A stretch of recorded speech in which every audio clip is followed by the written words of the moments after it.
This is part B of lecture on malnutrition. Please do watch part A of the lecture for better understanding and continuity in lecture. Causes related to MP. अब माल nutrition के MP related अगर causes लिखने को बोला जाए तो हमारे पास कुछ एमपी के स्पेसिफिक तथ्य होने चाहिए, जैसे कि डेमोग्राफी। तो एमपी में डेमोग्राफी में क्या चेंजेस हैं, देखिए एमपी का ट्राइबल पॉपुलेशन बहुत ज़्यादा है, 21.1% है। और ट्राइबल पॉपुलेशन ज़्यादा होने के साथ साथ क्या है, ट्राइबल पॉपुलेशन रिजिड होता है अपनी कल्चर को लेकर के, अपनी ईटिंग हैबिट्स को लेकर के। और आपने देखा जैसे बेगा ट्राइब हो गया या कोरकू ट्राइब हो गया, जितनी भी ट्राइब्स हमारे यहाँ रहती हैं, इनका खान पान का तरीका नॉर्मल, मतलब हम बोल सकते हैं कि नॉर्मल जो सिविलाइज सोसाइटी है उससे थोड़ा सा अलग होता है। और ये जो खान पान का तरीका है वो पौष्टिक आहार उनको कई बार नहीं दे पाता, जैसे वो घास फूस पे जिंदा रहते हैं, तो ये पौष्टिक आहार की कमी से भी माल न्यूट्रिशन होता है। साथ ही साथ ये इनएक्सेसिबल एरियाज में रहते हैं। इनएक्सेसिबल एरियाज मतलब जहां पर की स्वास्थ्य सेवाओं की और गवर्नमेंट की स्कीम्स की पहुंच नहीं होती है, तो इसलिए ये स्वास्थ्य सेवाओं की कमी होने के कारण भी यहाँ पर दिक्कतें पैदा हो सकती हैं। नेक्स्ट हम देखते हैं, रूरल पॉपुलेशन इन एमपी ज्यादा है। अगर ग्रामीण जनसंख्या ज्यादा रहेगी तो भी बहुत सारी समस्या पैदा होती है, जैसे कि पेट्रियार्की सेटअप होता है ग्रामीण जनसंख्या में एक तो ज्यादातर।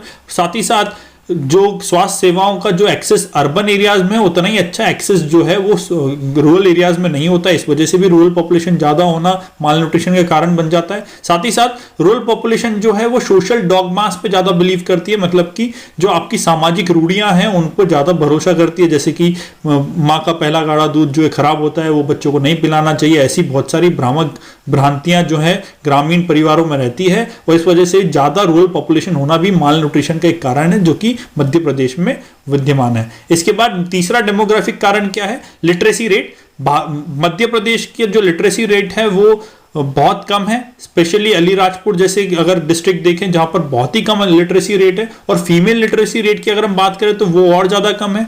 और अगर ऊपर से हम लिटरेसी की डेफिनेशन की भारत में बात करें तो लिटरेसी की डेफिनेशन खाली इतना बोलती है कि किसी इंसान को अपना नाम लिखते या पढ़ते आता हो, लिखते और पढ़ते आता हो, दोनों आता हो तो लिटरेट है। इसका मतलब ये नहीं हो जाता कि उसको स्वास्थ्य की जानकारी हो। तो न्यूट्रिएंट लिटरेसी तो इसका मतलब है कि इससे और ज्यादा कम निकलने वाली है। मतलब आप मान सकते हैं कि खाली 10% लोगों को ही न्यूट्रिएंट रिलेटेड अवेयरनेस होती है। इस वजह से न्यूट्रिएंट रिलेटेड अवेयरनेस नहीं होने की वजह से भी माल न्यूट्रिशन के कारण बढ़ते हैं। नेक्स्ट हम बोल सकते हैं ज्योग्राफिकल रीजंस। देखिए डिफिकल्ट टेरेन है हमारे यहाँ बहुत जगह पर, जैसे ईस्टर्न पार्ट ऑफ एमपी जो है वहां पर बहुत डिफिकल्ट टेरेन है, हार्श क्लाइमेट है। हार्श क्लाइमेट बोल सकते हैं कि वहां पे मानसून की अवेलेबिलिटी नहीं होना, इसलिए एग्रीकल्चर पॉसिबल नहीं होता। एग्रीकल्चर पॉसिबल नहीं होता तो फूड की अवेलेबिलिटी हिंडर होती है, मतलब कि अनाज जो है वहां पर अवेलेबल ही नहीं होता। नेक्स्ट है biodiversity rich region around Narmada valley.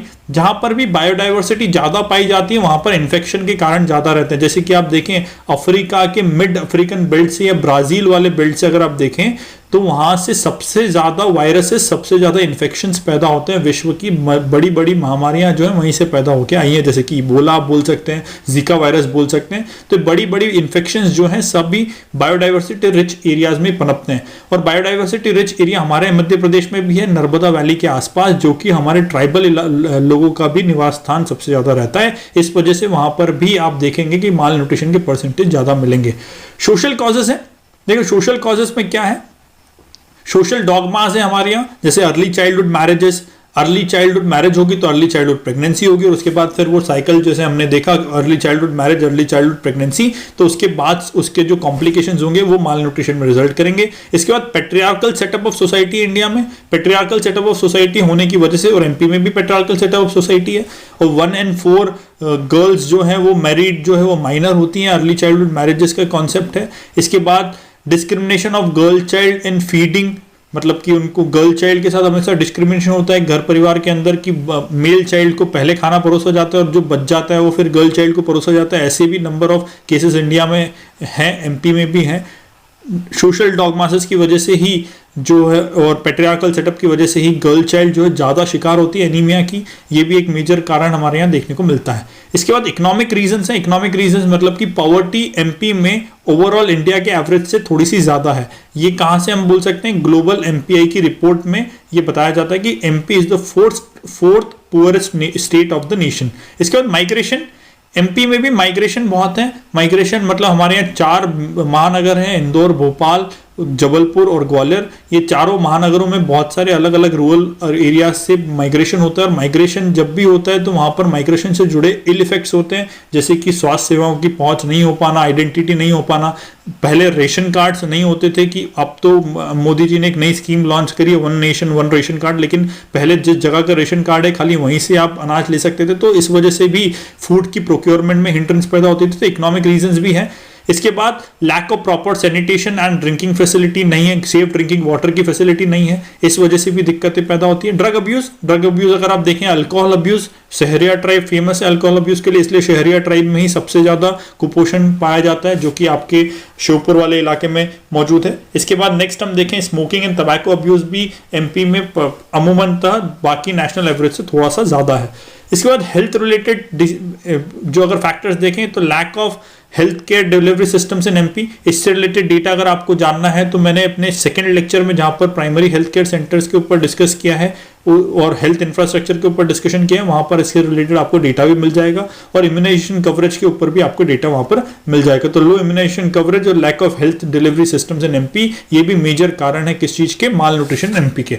आइए नेक्स्ट की तरफ बढ़ते हैं कि स्कीम्स क्या है। नेशनल लेवल इनिशिएटिव्स देखेंगे, Poshan Abhiyan, mid day meal scheme, integrated child development scheme ICDS, जिसके अंदर हमने आंगनवाड़ी केंद्र को स्थापित किए हैं, Rajiv Gandhi scheme for empowerment of adolescent girl that is Sabla योजना, जननी शिशु सुरक्षा योजना और जननी सुरक्षा योजना, दोनों ही जो है माल न्यूट्रिशन को कम्बैट करने में काम आते हैं। इसके बाद नेशनल फूड सिक्योरिटी एक्ट, कुछ WHO के द्वारा लिए गए ग्लोबल इनिशिएटिव देखते हैं। Global initiative on mall nutrition, world hunger day, sustainable development goal हमने लिया है, सेकेंड वाला जो गोल है वो एंड हंगर की तरफ फोकस्ड है।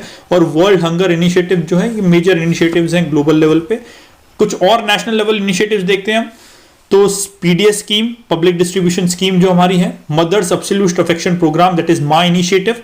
इसके बाद नेशनल न्यूट्रिशन वीक हमने चालू किया है अभी रिसेंटली पोषण अभियान के अंतर्गत। मिशन इंद्रधनुष, जिसके अंदर हम टीकाकरण करते हैं ताकि बच्चा जो है कम इन्फेक्शन से ग्रसित हो।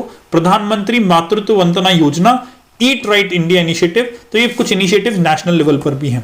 एमपी गवर्नमेंट के इनिशिएटिव देखेंगे, सीएम प्रसूति सहायता योजना, लालिमा अभियान, अटल बाल आरोग्य मिशन, प्रोजेक्ट शक्तिमान, दस्तक अभियान, सुपोषण अभियान, तो ये कुछ एमपी लेवल के इनिशिएटिव्स भी माल न्यूट्रिशन को कॉम्बैट करने के लिए हैं। मेजर इनिशिएटिव्स में अगर बात करें तो पोषण अभियान है, पीडीएस स्कीम है, इसके बाद आपका जो mid day meal scheme, ICDS scheme और नेशनल फूड सिक्योरिटी एक्ट, ये मेजर इनिशिएटिव्स हैं। अगर आप सारे ना लिख पाए तो कुछ मेजर याद रखें जो कि आप लिख पाए।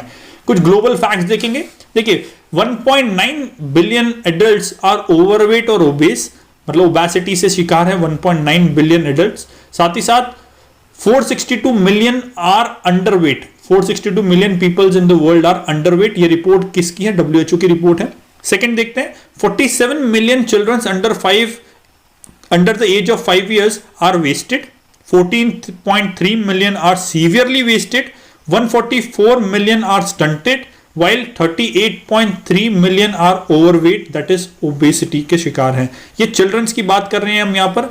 ऊपर वाले उसमें हमने ओवरऑल बात करी थी, एडल्ट्स के ऊपर बात करी थी, नीचे वाले स्टेटमेंट में हमने चिल्ड्रंस की बात करी, अंडर 5 एज के चिल्ड्रंस की, तो उसके डेटा हमको मिलते हैं WHO की वेबसाइट से।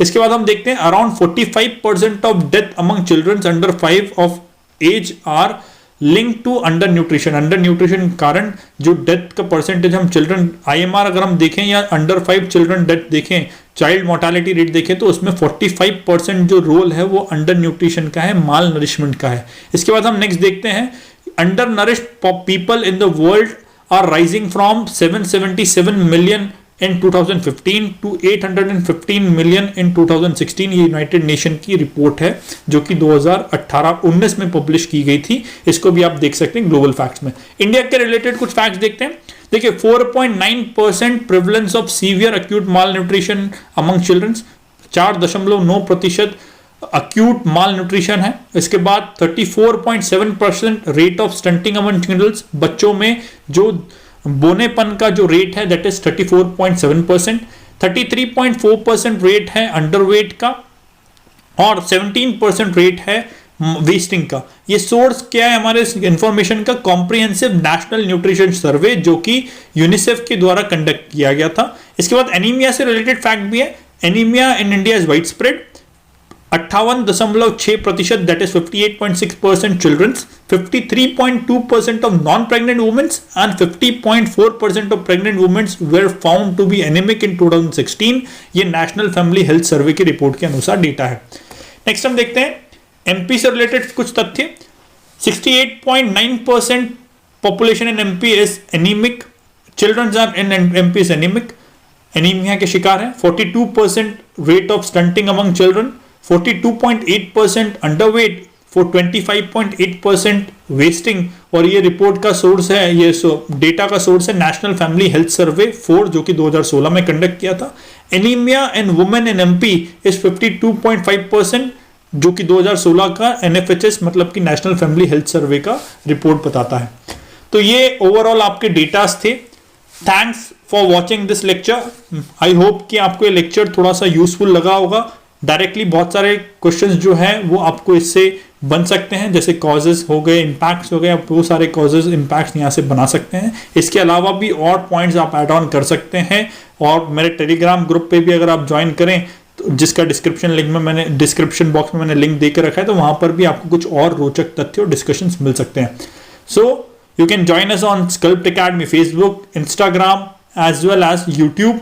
अगर आपने अभी तक ये लेक्चर नहीं देखा है पूरा, तो पूरा देखिए इसे, बहुत सारे तथ्य आपको मिलेंगे। और साथ ही साथ अगर आपने चैनल अभी तक सब्सक्राइब नहीं किया है तो सब्सक्राइब कीजिए चैनल को, बेल आइकन प्रेस करके नोटिफिकेशन ऑन कीजिए और हमारे नेक्स्ट लेक्चर का इंतजार कीजिए जिसमें हम चाइल्ड हेल्थ के बारे में डिस्कशन करेंगे। Till then stay home, stay safe, study online. Thank you.